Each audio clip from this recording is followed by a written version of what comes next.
Okay, good evening from the Philippines, Station 1. So why did I move to the Philippines? Most people stay in the comfort of their home country. They do not step outside of their comfort zone. In order to move 8,000 miles away, they would need a woman to lure them out there. They would need to have a buddy that moved them, that had moved out there previously. They would have had to have been previous military and been stationed here or visited here, had a relative, something like that. For me, I didn't need any of that. I've always been that kind of person that just did whatever he wanted, whenever he wanted. When I moved to Las Vegas from Los Angeles, for instance, everyone was like, well, did you meet a girl? Did you meet a stripper? Or did you get a job or something? Nope. I felt like moving to Vegas, so I did. And that was only obviously one state away, or 3.5 hour ride to go see my dad or my sister or my mom at the time. But this was a much bigger move, and I didn't give anybody any warning or anything. And as I've said in previous videos, I had originally been considering going to Thailand, but I decided that I didn't want to go to Thailand. As I've said before, I dated a Thai woman for over 2 years in the United States, and Thailand is a great option for guys that are looking to get out of the West. It's super cheap and has beautiful beaches and all that good stuff. But I decided on the Philippines. I just felt something about the Philippines was calling me.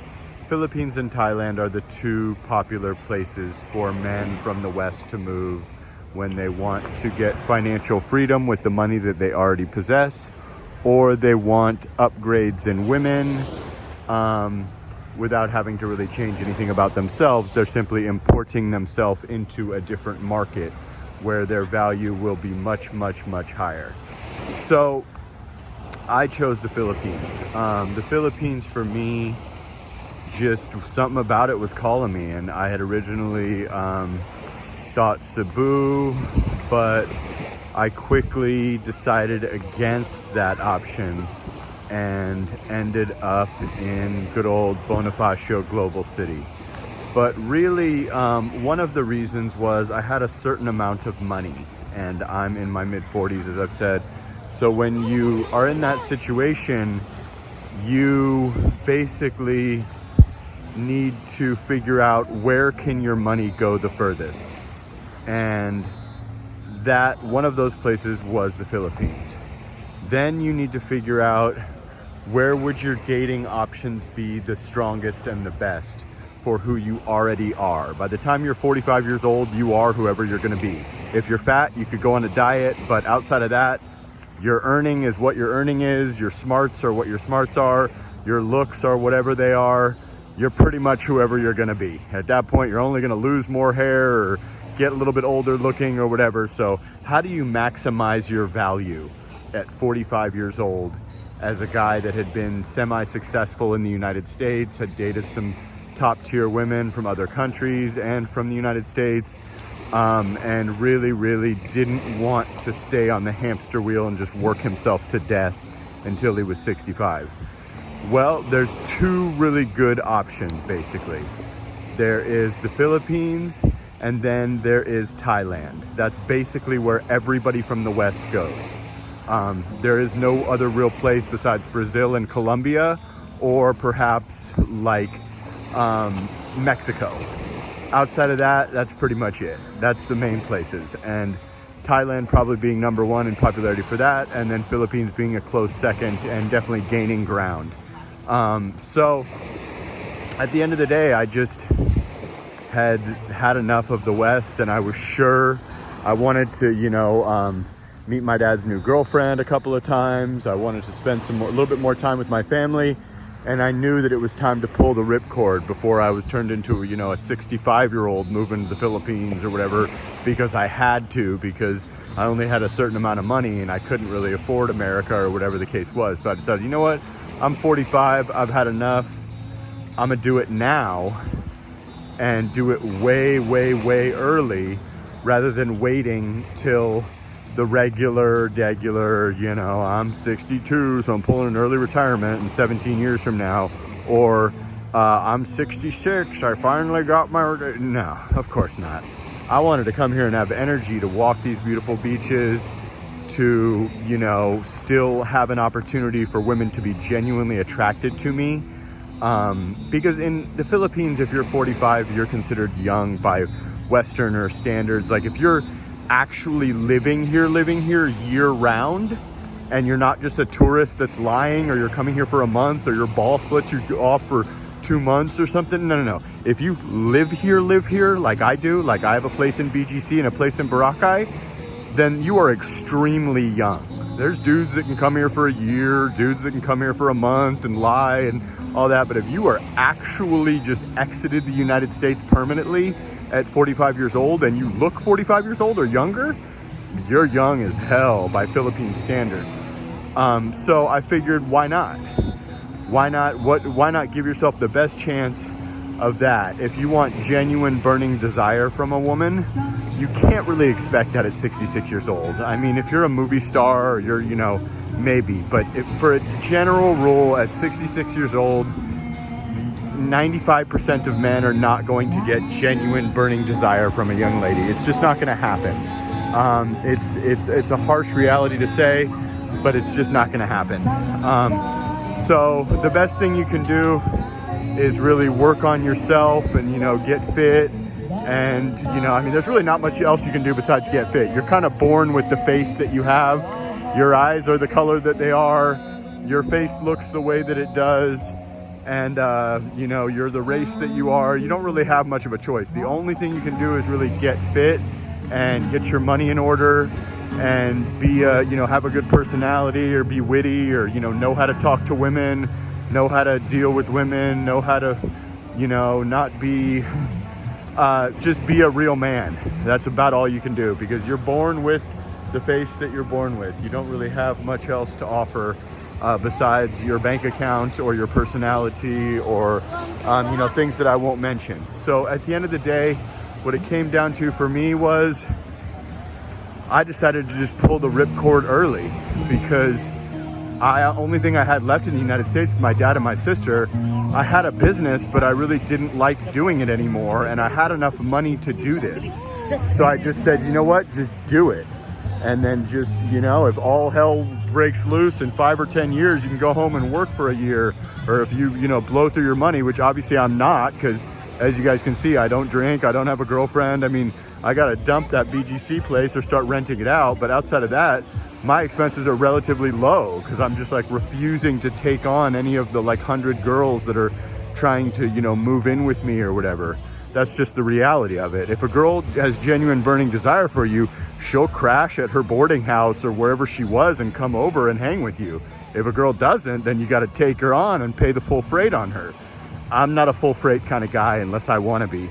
So that's what it really came down to, was financial freedom at a young age with the money that I already had, with the 59-1 or now 55-1 split, and women and this beautiful country. I mean, look at this paradise. Look at this picturesque beauty, the #1 island in the world. And BGC is the #1 city, but I choose the #1 island. So that was the two things, really, was just the beauty and the friendliness and everything of the Philippines, which I figured out when I got here. And, you know, I had very little interaction with Filipino people before this. I had been big into boxing, so I had a friend that owned a television news service in Las Vegas, so I had, you know, been around Manny Pacquiao a lot, and his coach Freddie Roach, and that was pretty much it. I had dated a couple of Filipina girls, like I use the word dated loosely, like super short-term stuff.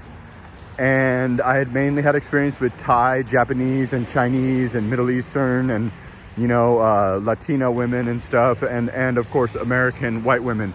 But yeah, I mean, I didn't really know that much. I just knew that it was heavily Spain influenced. I had dealt with a couple of girls at one point in my life that were Filipinas, but I really didn't have a lot of, you know, I wasn't sure how the people would be. I didn't know how beautiful this beach would be, but something was drawing me to the Philippines rather than Thailand, and I just followed my instincts. I didn't care I just said, you know what, I'm getting on that plane and I'm just gonna come here. And I did have a girl that wanted to meet me, but I just said, you know what, I want to experience the Philippines. I don't want to be with a 19-year-old that's telling me that she loves me before she even meets me. I'm cool on that, man. I'm not pressed for that situation. I'm good. So at the end of the day, I made the right choice, and sometimes you got to do things for absolutely no reason, but your instinct's telling you to do them. Look at that beauty. Willie's Rock, Station 1, late night.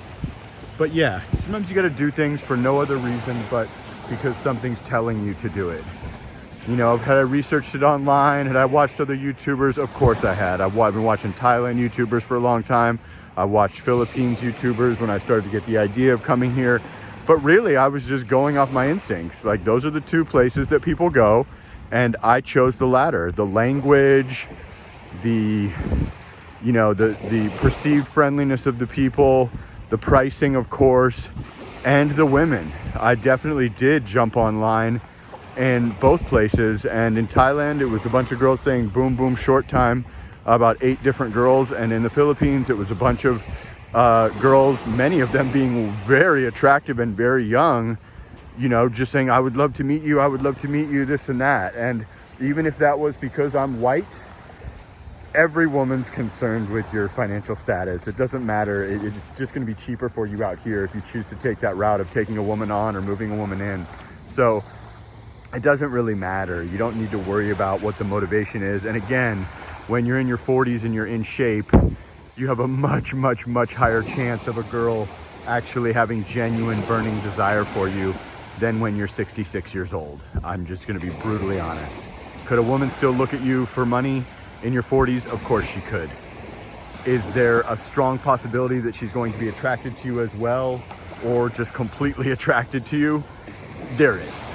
That's just how life works. You know, you only get a certain amount of years where you're kind of able to leverage your sexual marketplace value. And when you're in your 40s, if you're in shape and you look like you're in your 40s or 30s or something, you're still in those years. Lucky.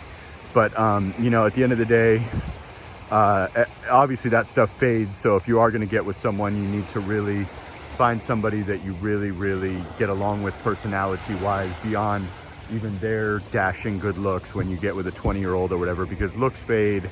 And if you're going to stay together forever, which is what all these women want to do, you need to make sure that you pick the right one, because you're going to have to get along with this person for the next 45 years if you live to be 90. And if you're even younger than me, it's going to be 55 years or something, assuming that you guys live long lives. So the marriage is a cute concept, but you have to get along for not just 1 week or 1 month or 1 year, but, you know, 50 years like my parents did. So choose wisely and always follow your dreams and your heart, regardless of anything. If your heart tells you to move to Zimbabwe or Africa or anywhere on the globe, do it. You only live once. You only get one shot. There's no redos, no takebacks. So do whatever you want to do. Just make sure as a man you have a little bit of money and you're all good to go. All right, that's all I got, guys.